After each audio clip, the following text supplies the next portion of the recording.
The final confrontation began near Jupiter, where the remaining Council ships had regrouped after losing 3 vessels to humanity's impossible weapon. War Coordinator Zeth-9 stood on the bridge of its flagship studying sensor readings that made no sense according to 10,000 years of galactic physics.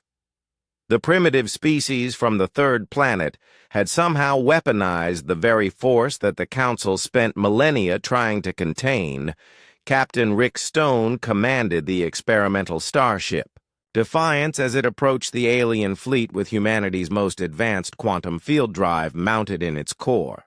The ship had been built in secret over the past year, using technology reverse-engineered from crashed alien vessels, but now it carried something no other species had ever attempted to mount on a spacecraft.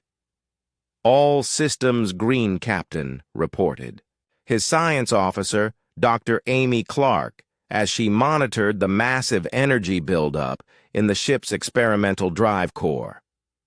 "The quantum field manipulator is operating at 100% efficiency. We can create dimensional tiers anywhere within combat range." The Defiance was smaller than any of the Council ships, but it carried the hopes of an entire species as it moved toward what might be humanity's final battle. Behind it followed Earth's entire space fleet consisting of 12 destroyers and 30 fighter craft that seemed pathetically inadequate against alien technology that could cross galaxies back on Earth. Dr. Lisa Carter watched the approaching battle through quantum field sensors that let her observe events happening millions of kilometers away. The expanded research facility at Blackwater had become humanity's strategic command center as every available scientist worked to support their forces in space. "The dimensional tiers we created near Earth are still expanding," Maria Santos reported, with growing alarm. "If we can't find a way to stabilize them soon, they're going to start affecting planetary gravity. We might have saved humanity from the Council only to destroy ourselves with uncontrolled spatial distortions." Dr. Paul Lee had been working frantically on calculations that might solve their expanding tier problem, but his equations kept producing results that seemed impossible. "I think I know what's happening," he announced to the command center. "The tiers aren't just random holes in space. They're creating a resonance effect that's weakening the barriers between all nearby dimensions." "Can we stop it?" Lisa asked, though. She feared she already knew the answer. "Maybe," Paul replied as he showed his calculations to the team. "If we can create precisely calibrated counter-tiers that produce opposite-phase resonance, we might be able to cancel out the expanding effect. But it would require incredible timing and accuracy." High above Jupiter, the battle began as the Council fleet opened fire on the approaching human ships. Energy weapons that could vaporize asteroids struck the Defiance's experimental shields, which held for exactly 3 seconds before failing completely. Captain Stone felt his ship shake as alien weapons scored direct hits on the hull return fire with conventional weapons. Stone ordered, knowing that their missiles and energy cannons were useless against Council technology. "Make them focus on us while we position for the dimensional strike." The human fleet spread out around the alien ships, firing everything they had in a desperate attempt to buy time for their secret weapon. Earth's most advanced warships were destroyed one by one as Council weapons proved their overwhelming superiority, but each destroyed ship served its purpose of drawing alien attention. "We're in position, Captain," Dr. Clark announced, as the Defiance reached optimal range for quantum field manipulation. "I can target all 9 remaining Council ships simultaneously, but the power requirements will push our reactor beyond safe limits." "Do it," Stone replied without hesitation. "If we don't stop them here, there won't be an Earth left to worry about." The Defiance's quantum field drive activated with power levels that made space itself scream in protest. Reality bent and twisted around the alien fleet as 9-dimensional tiers opened simultaneously, attempting to banish the Council ships to universes where their technology couldn't function. 8 of the 9 tiers opened perfectly, engulfing most of the Council vessels in spatial distortions that pulled them out of normal space. But the 9th tier was different. Instead of opening into empty dimensional space, it revealed something that made every human sensor operator freeze in terror. Through the failed tear came entities that existed outside normal reality. They were made of darkness and hunger given, form creatures that had been trying to break into the physical universe for millions of years. The Council's ancient warnings about dimensional entities had been completely accurate. "Close the tear," Dr. Clark screamed as she worked frantically at her controls. "We've opened a pathway for something that shouldn't exist in our universe." War Coordinator Zeth-9 watched in horror as the same disaster that had destroyed entire civilizations 10,000 years earlier began repeating itself near Jupiter. Humans had succeeded in banishing most of the Council fleet, but in doing so, they had opened the very gateway the Council existed to keep sealed. "All ships retreat to minimum safe distance," Zeth-9 ordered, as its surviving vessel pulled back from the expanding dimensional rift. "Activate containment protocols and prepare for entity breach." On Earth, the detection of extra-dimensional entities triggered every alarm in the Blackwater facility as Lisa and her team realized they had made the same mistake as the ancient species the Council had warned them about. The quantum field tiers they had created weren't just weapons, they were potential doorways for things that existed in the spaces between realities. "The entities are trying to expand the tear from their side," Nina Walsh reported as she analyzed the energy patterns coming through the dimensional rift. "If they succeed in widening the opening enough to allow physical manifestation in our universe, we'll be facing an invasion from outside reality itself." Lisa stared at her instruments, feeling the weight of her species' survival on her shoulders. She had created the technology that freed humanity from Council control, but she had also potentially doomed them to something far worse than alien subjugation. How long do we have before the tear becomes stable enough for the entities to cross over? She asked with dread in her voice. "Based on the expansion rate, maybe 20 minutes, Paul replied after checking his calculations. "After that, the barriers between dimensions will be so damaged that closing the tear might be impossible." An idea began forming in Lisa's mind as she studied the quantum field equations that governed dimensional manipulation. The tiers could be closed, but only by creating precisely opposite effects that would cancel out the spatial distortions. It would require using their quantum field manipulator in ways they had never attempted before. "I can close the tiers," Lisa announced to the stunned command center.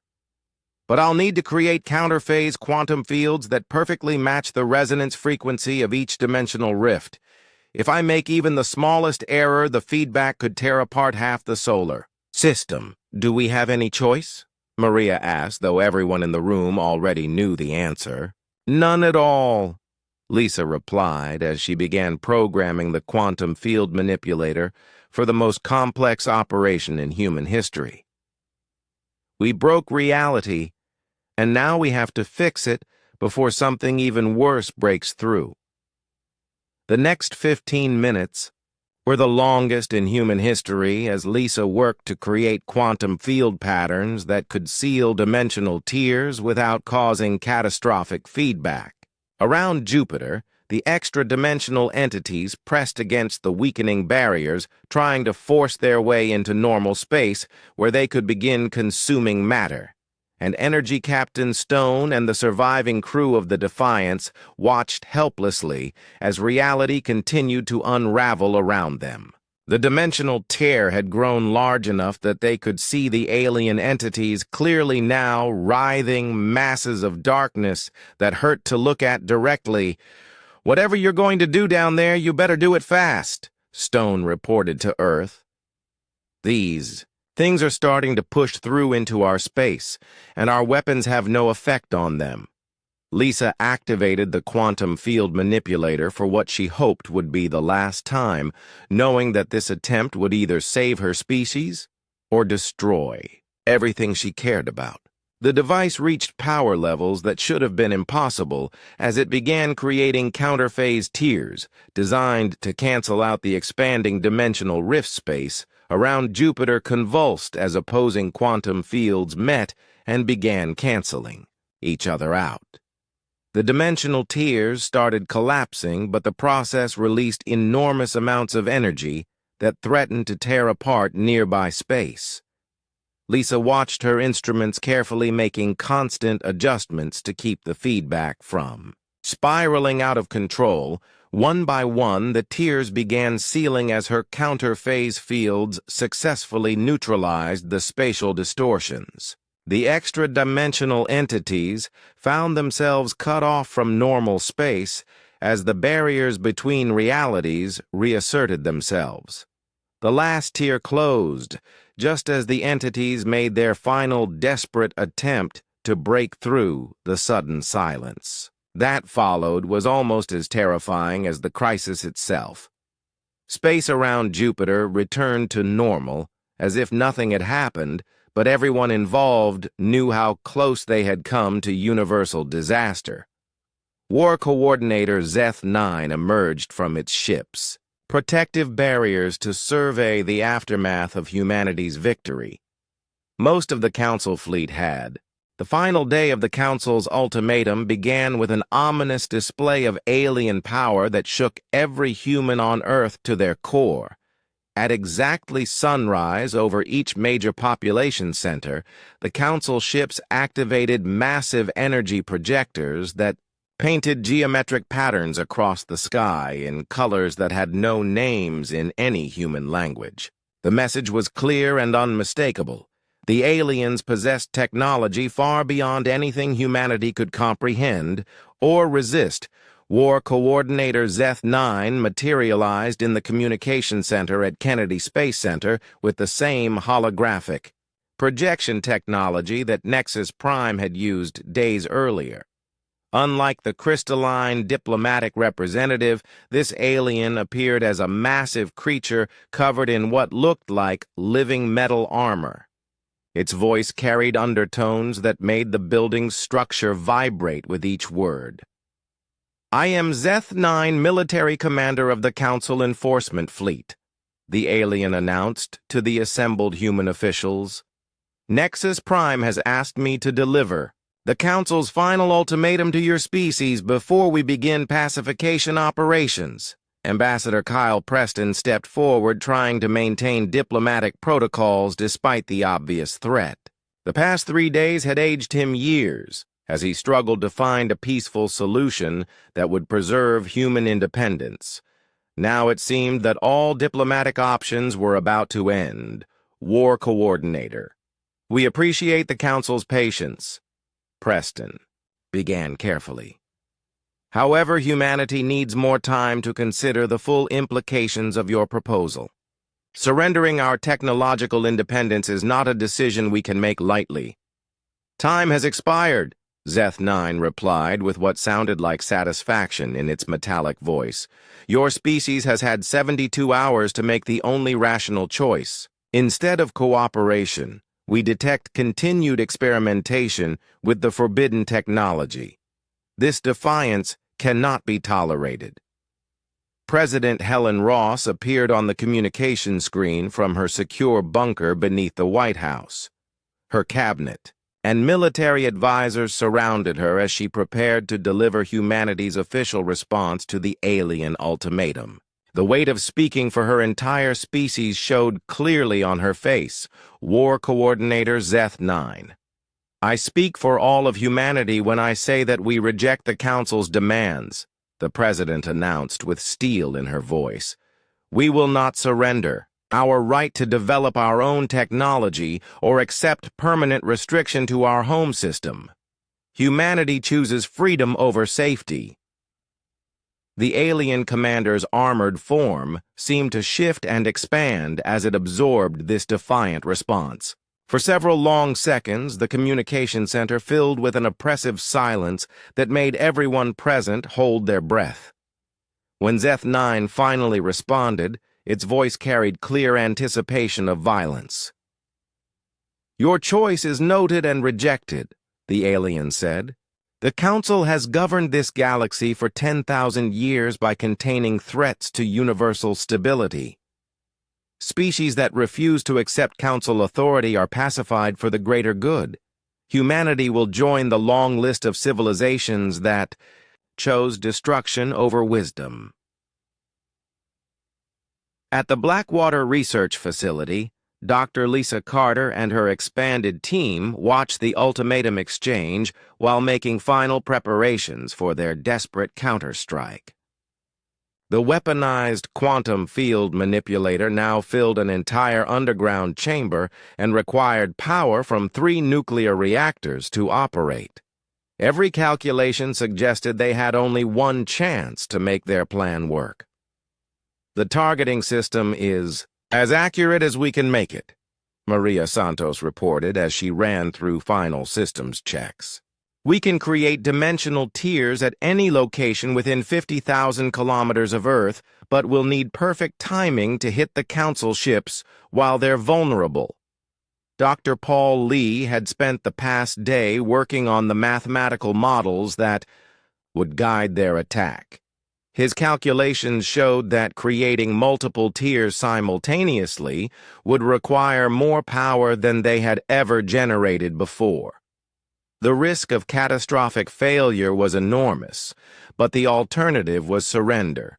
"We'll need to create at least 6 tiers simultaneously to have any chance of success," Paul announced to the team. "Each tier will need to be large enough to engulf a significant portion of the target ships. If we miscalculate the power requirements, the feedback could destroy half the continent." Engineer Tony Martinez had been working with General Hayes to coordinate the timing of their attack with Earth's conventional military forces. The plan required split-second precision and perfect coordination between scientific equipment and military operations.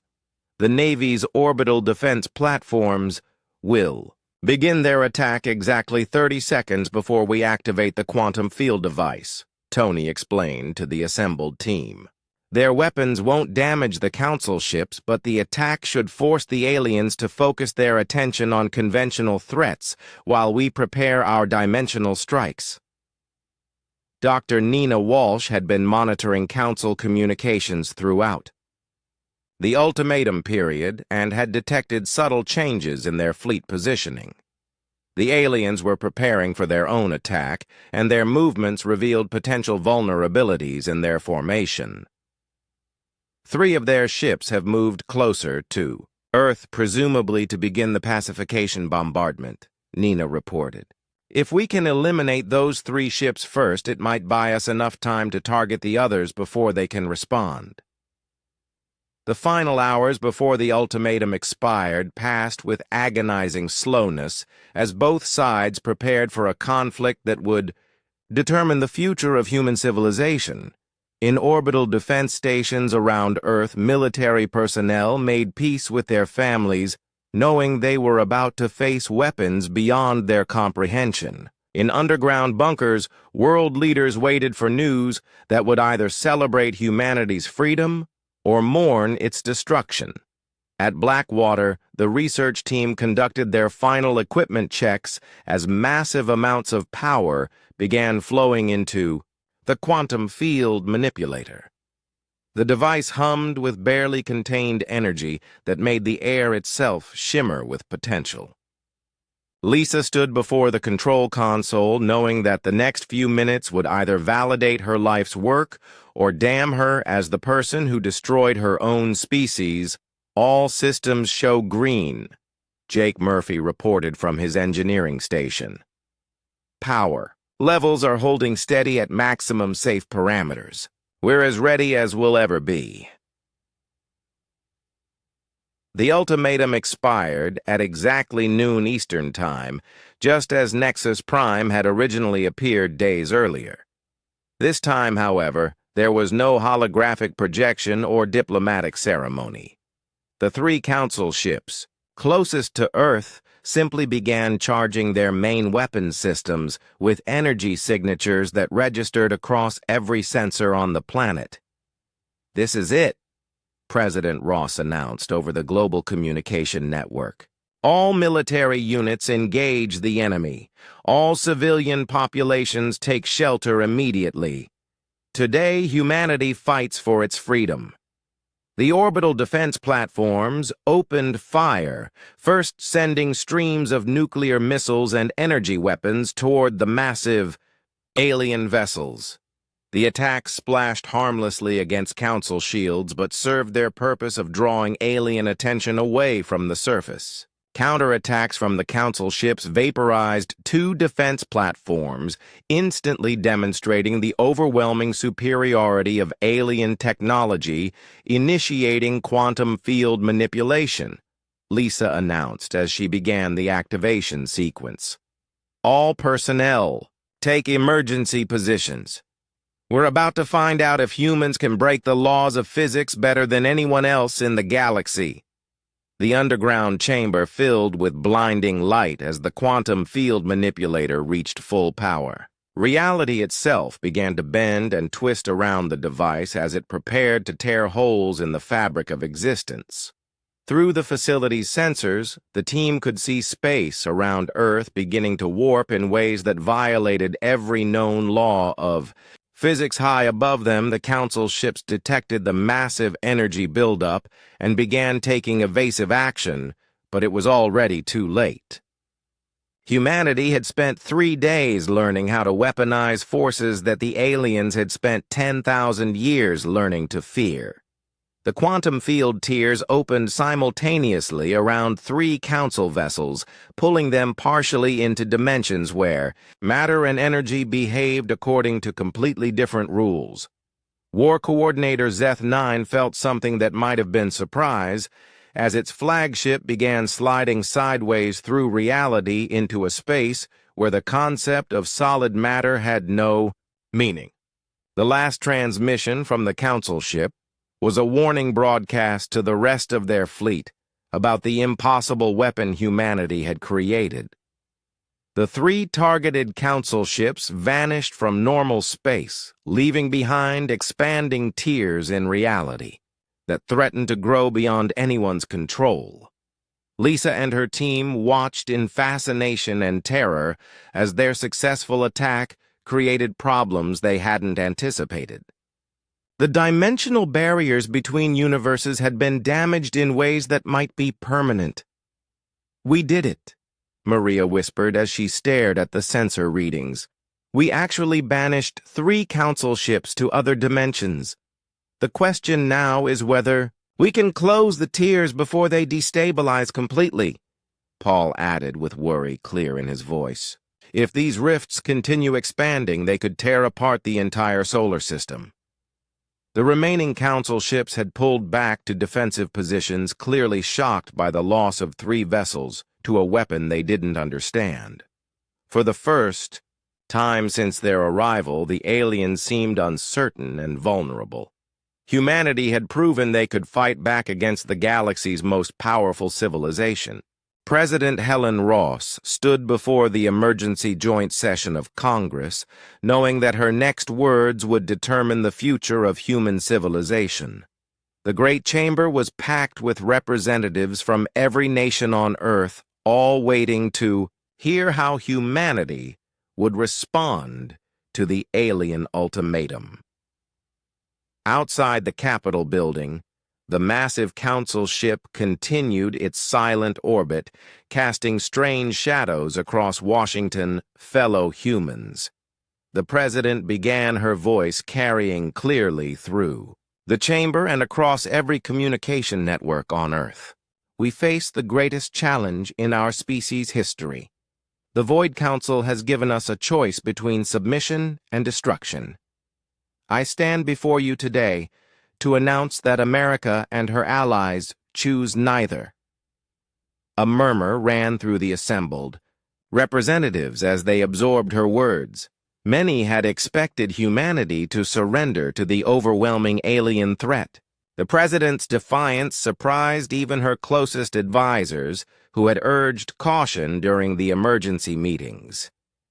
Instead of surrender, we choose research, President Ross continued. Dr. Lisa Carter and her team will continue their work on the quantum field technology. We will learn why the Council fears our drive so much, and we will find a way to use that knowledge to secure our freedom. At the Blackwater Research Facility, Dr.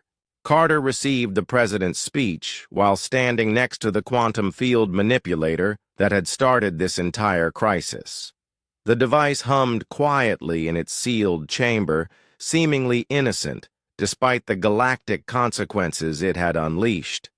Around her, Jake Murphy and Maria Santos worked frantically to expand their research based on new team members who had arrived from universities across the world. Lisa, "Are you sure we're doing the right thing?" Jake asked as he calibrated a new sensor array. "The aliens have 10,000 years of experience with this technology. Maybe we should listen to their warnings." "Maybe we should," Lisa replied as she studied readouts from their latest experiments. "But I've spent my entire career pushing the boundaries of physics. Everything we've learned about the universe came from people who refused to accept that something was impossible." The expanded research team now included Dr. Paul Lee, a quantum mathematician from MIT who had been studying the theoretical implications of reality manipulation. His calculations suggested that the tears created by their drive didn't just affect local space-time, but sent ripples across multiple dimensions simultaneously. "The Council wasn't lying about the dangers," Paul announced as he shared his latest findings with the team. "Each time we create a tear, we're essentially cutting a hole between our universe and others that exist parallel to ours. The bigger the tear, the more likely something could slip through from the other side." Dr. Nina Walsh had arrived from Harvard with a specialization in xenobiology and alien technology analysis. She had spent years studying recovered alien artifacts and communication intercepts, trying to understand how other species had developed faster than light travel. Her research revealed something troubling about the Council's own technology. "I've been analyzing the energy signatures from the Council ships," Nina reported during their daily briefing. "Their drives work by bending space-time rather than tearing it, but they're incredibly inefficient. A single jump using their technology requires enormous amounts of energy and can only cover relatively short distances. So our drive is not just dangerous, but also superior to what they're using," Maria observed as she reviewed Nina's data. "No wonder they're afraid of it spreading to other species." Lisa had been thinking about the implications of their research and was beginning to understand why the Council was so determined to stop them. It's not just about the technology itself. If word gets out that a young species like humanity has developed something more advanced than Council drives, it could destabilize their entire authority structure. The team worked around the clock for the next 2 days, making breakthrough after breakthrough in their understanding of quantum field manipulation. They discovered that the tears could be controlled with much greater precision than their initial experiments had shown. More importantly, they learned that the dimensional barriers could be selectively permeated, allowing access to specific parallel realities while keeping others sealed. On the second day of their expanded research, General Frank Hayes arrived at the facility with a proposal that would change everything. The gruff military commander had been thinking about unconventional ways to deal with the Council threat and had come up with an idea that was either brilliant or completely insane. "Dr. Carter, what if we stopped thinking about this as a transportation technology the general suggested as he studied the quantum field manipulator. What if we start thinking about it as a weapon? The research team exchanged uncertain glances as they considered the implications. Using their reality-tearing drive as a weapon would be incredibly dangerous and could have consequences they couldn't predict. General, with respect, our drive barely works as transportation, Jake pointed out. We've only managed to send small probes through the tiers, and half of them come back damaged. How could we possibly weaponize something so unstable? That's exactly the point, Hayes replied with a grin that made everyone in the room nervous. The Council ships are probably designed to withstand conventional weapons and energy attacks. But what happens if we create a tear in reality right inside their ship? What happens if we banish them to a dimension where the laws of physics work differently? Dr. Carter felt a chill run down her spine as she realized the general was right. Their drive could theoretically create dimensional tiers anywhere within its range, including inside enemy vessels. The Council's advanced shields and armor would be useless against an attack that literally erased parts of their ships from normal reality. It would be incredibly risky, Paul warned as he began running calculations on his computer. Creating tiers inside solid matter could cause massive energy releases. We might destroy ourselves along with the target. We're going to be destroyed anyway if we can't find a way to fight back, Hayes pointed out. The Council made it clear that submission is our only option for survival. I'd rather go down fighting than spend the rest of human history under alien supervision. Nina had been quiet during this discussion, but now she spoke up with information that changed everything. I've been analyzing more of the intercepted Council communications, and I found something interesting. They're not just afraid of our technology spreading to other species. They're afraid of what we might discover by using it. She pulled up a translation of an ancient Council document that had been recovered from a crashed alien probe years earlier. The document described the catastrophe that had occurred when the previous species developed reality-tearing technology, but it also mentioned something the Council had never told humanity. According to this record, the species that caused the dimensional disaster didn't just accidentally open a rift, Nina explained. They discovered that the entities on the other side of reality were already aware of our universe and had been trying to break through for millions of years. The rift just gave them the opening they needed. The implications hit everyone in the room like a physical blow. The Council hadn't just been protecting the galaxy from reckless experimentation. They had been maintaining a barrier that kept hostile entities from invading normal space. Humanity's quantum field experiments might have already weakened that barrier in ways they couldn't detect. So we're not just risking our own destruction, Maria said quietly. We're risking the entire galaxy, maybe, Lisa replied as she studied the ancient document. Or maybe the Council has been using this fear to maintain control over other species for thousands of years. We have no way of knowing if these entities actually exist, or if they're just a story designed to keep young civilizations from developing advanced technology.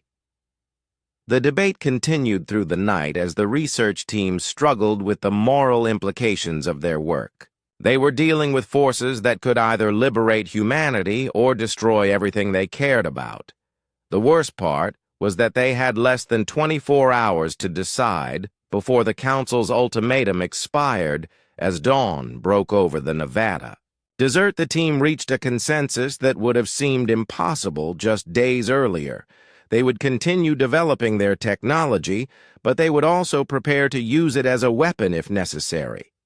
The freedom to choose their own destiny was worth almost any risk.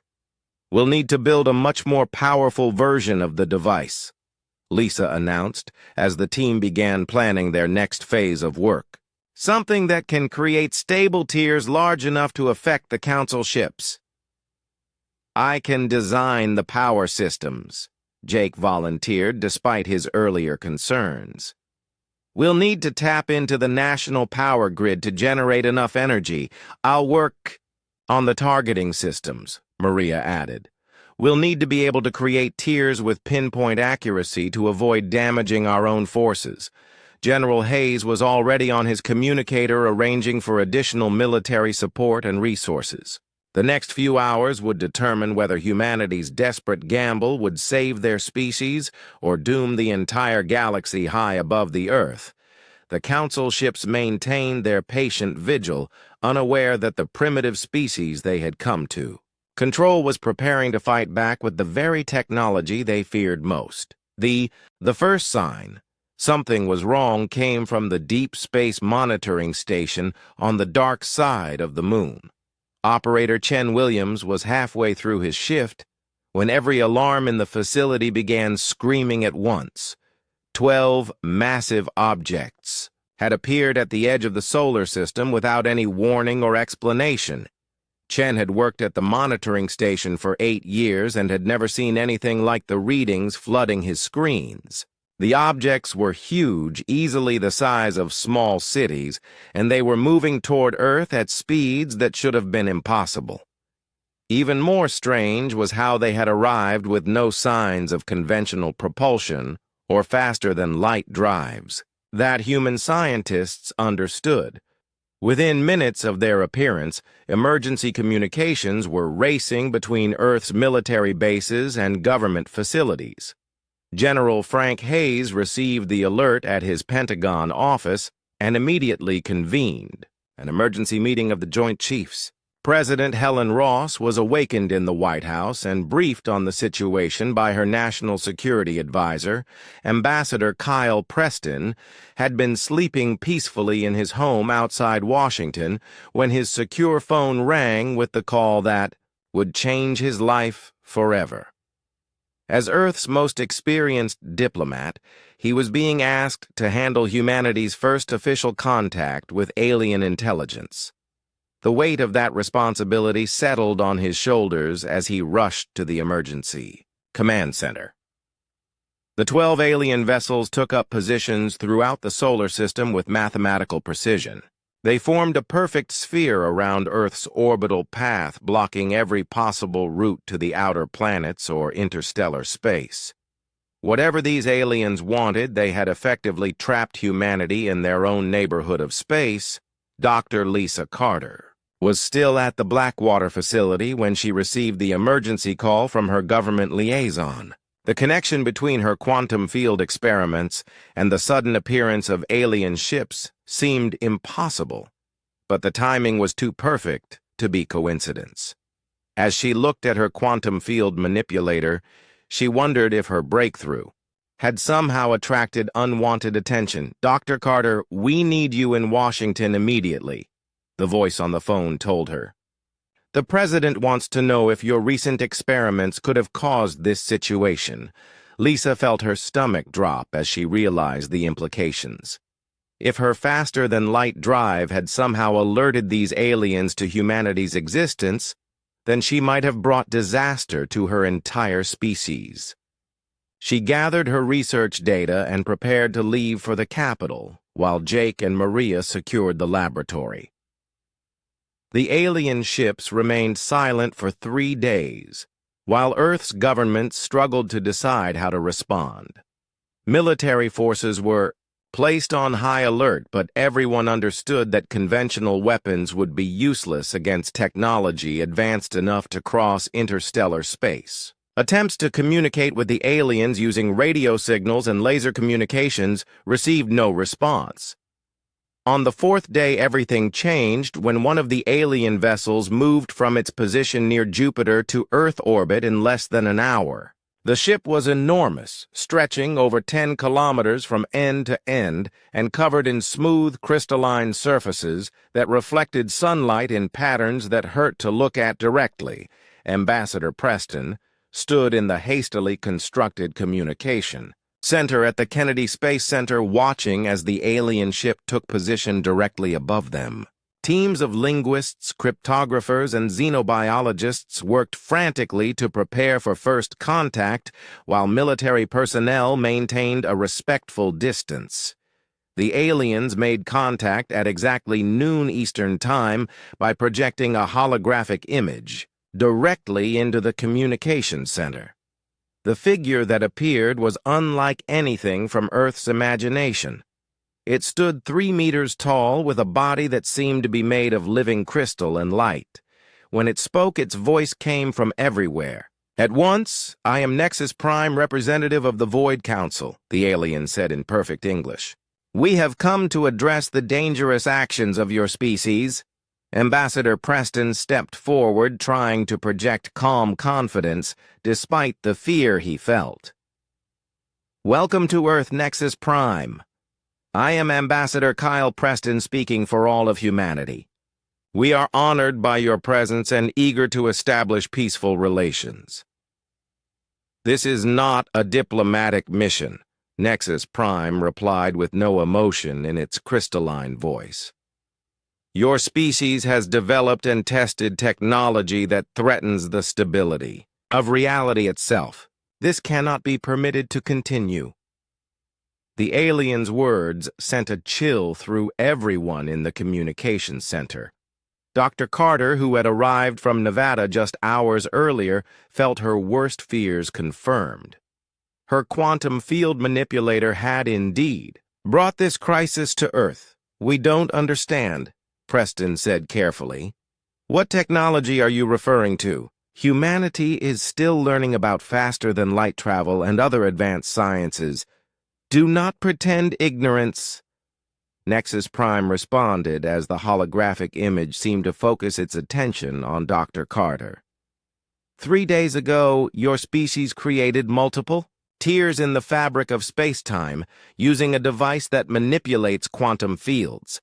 Each tier sent gravitational waves across dozens of star systems, alerting us to your reckless experimentation. Dr. Carter stepped forward, knowing she had to take responsibility for what was happening. "The quantum field manipulator was my creation. We were trying to develop faster-than-light travel for peaceful exploration.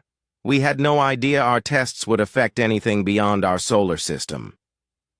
"Ignorance is not an excuse when dealing with forces that can unravel reality," the alien replied. "The technology you have developed does not simply bend space-time as safe faster-than-light drives do. It tears holes through the barriers that separate dimensions and realities. Each use weakens the fundamental structure of existence." President Ross, who had been listening to the conversation from the White House through secure communications, chose that moment to join the discussion. Her image appeared on a secondary screen, allowing her to address the alien directly, Nexus Prime. "This is President Helen Ross, leader of Earth's primary government. We are willing to discuss any concerns you have about our technology, but we need to understand exactly what dangers you're referring to." The crystalline being turned its attention to the president's image, and for a moment, its form seemed to shimmer with what might have been frustration. 10,000 years ago, another young species developed similar technology. They believed, as you do, that they were simply finding a new way to travel between stars. Their first experiments were small and seemed harmless. "What happened to them?" Dr. Carter asked, though she wasn't sure she wanted to know the answer. "They opened a permanent rift between dimensions," Nexus Prime explained. "Through that rift came entities that exist outside normal reality.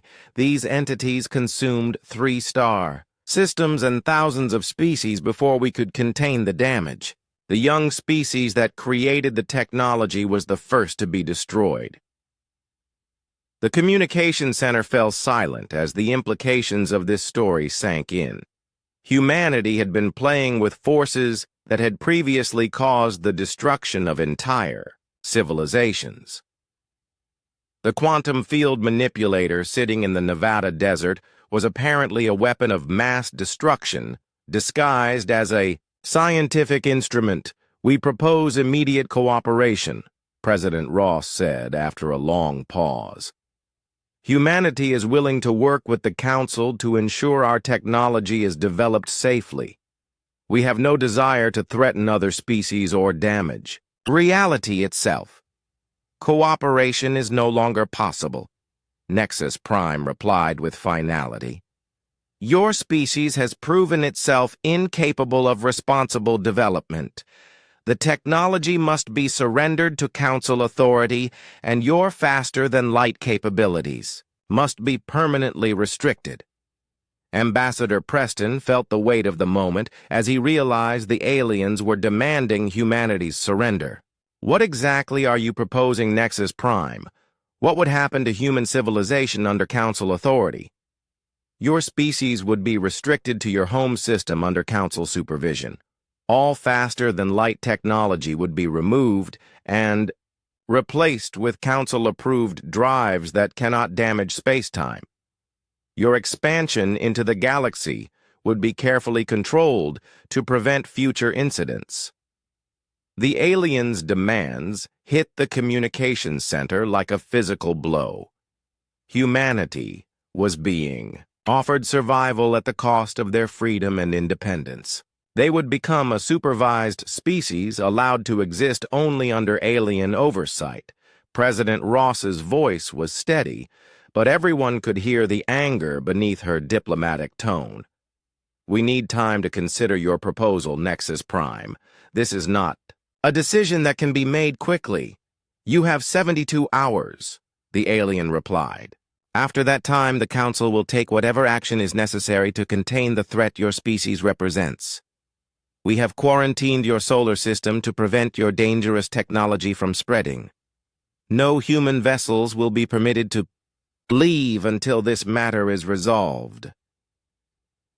The holographic image of Nexus Prime flickered and vanished, leaving the communications center in stunned silence. Outside the building, the massive alien ship continued its orbit above Earth, like a crystalline sword hanging over humanity's future.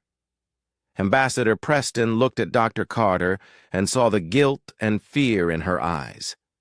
The breakthrough that was supposed to free humanity from their solar prison had instead brought them under alien control.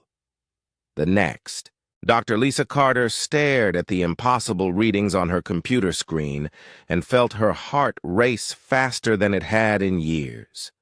The numbers dancing across the monitor should not exist according to every law of physics she knew.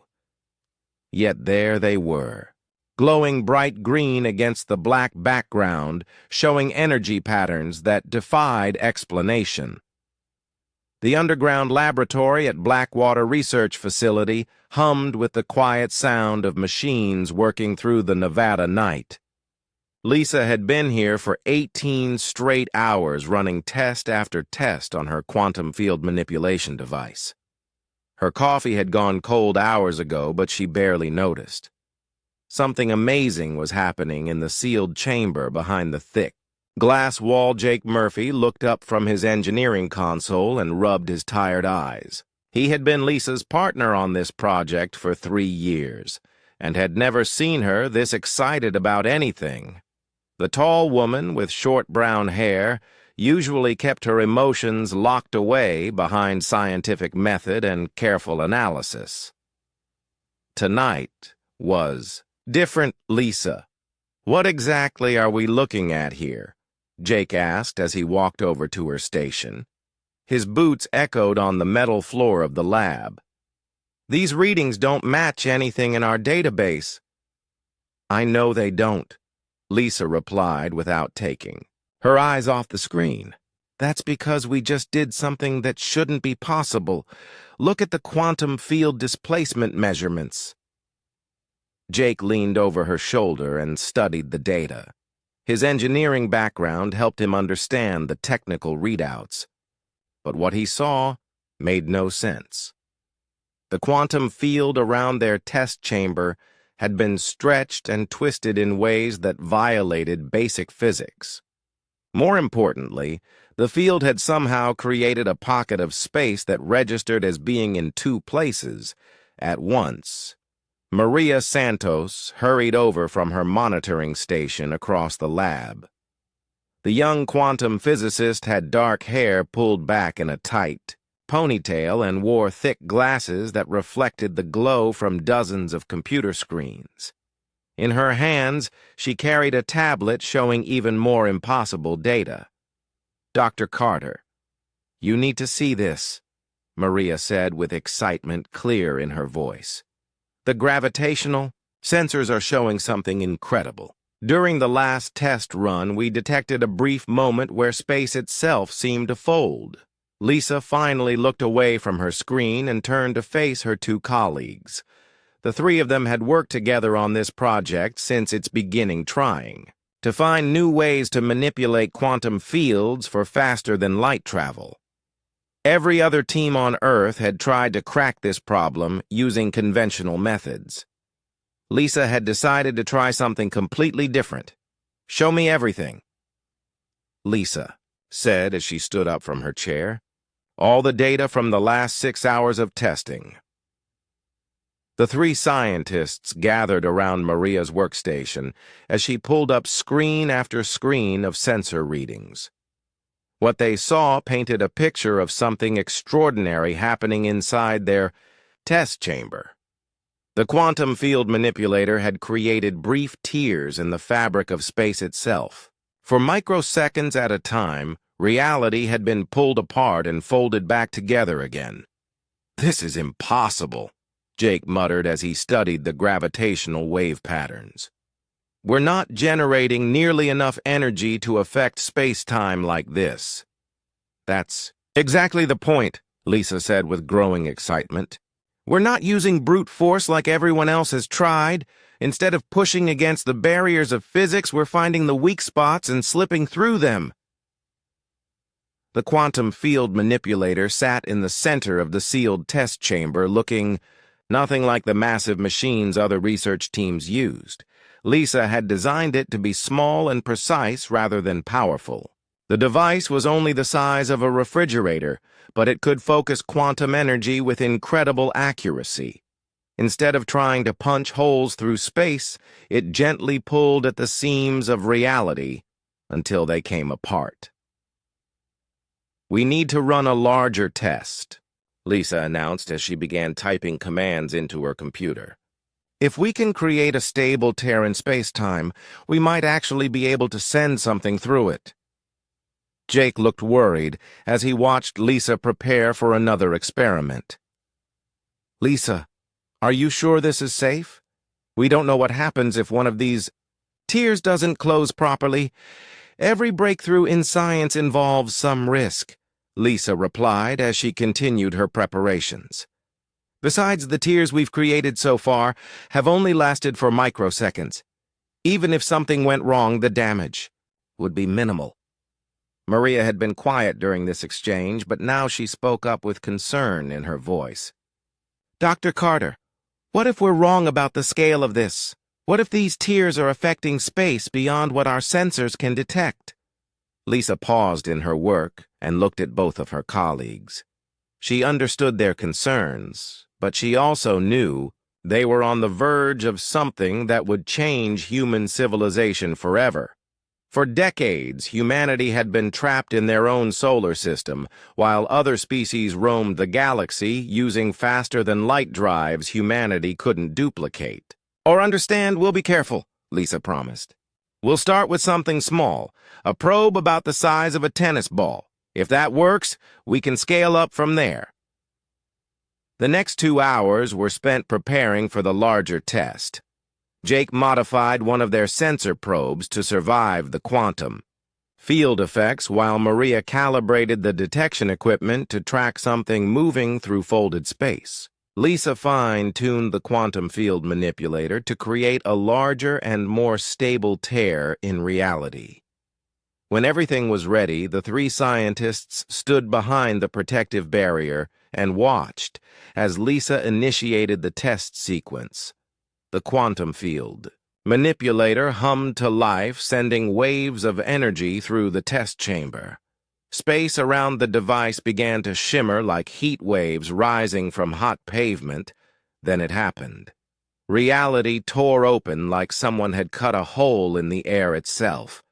Through the tear they could see not empty space, but a swirling mass of colors that hurt to look at directly. The probe launched into the tear and vanished completely. For 30 seconds, nothing happened. The monitoring equipment showed no trace of the probe anywhere in the solar system.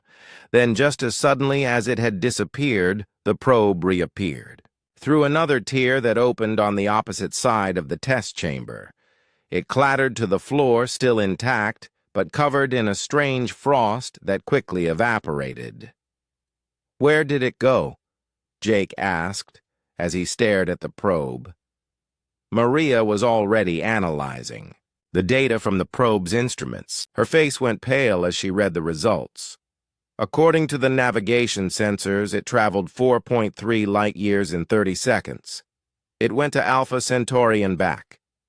The three scientists stood in stunned silence as the implications of what they had achieved sank in. They had created humanity's first working faster-than-light drive. Not only that, but their drive was faster than anything described in the alien technologies that humanity had studied from crashed ships and intercepted communications. Lisa felt a mixture of pride and fear as she looked at the quantum field manipulator. They had solved one of the greatest challenges in physics, but they had also created something that worked by literally breaking reality apart. She wondered what other consequences their breakthrough might have across the vast distances of space outside.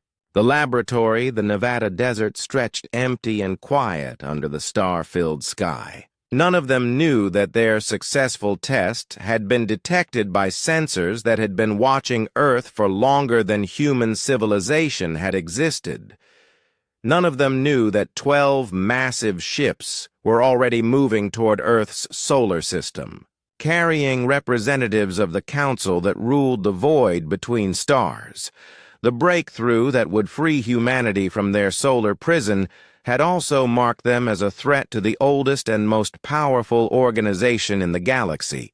The Council had spent 10,000 years keeping dangerous technologies away from young species who didn't understand the true cost of breaking the laws of physics.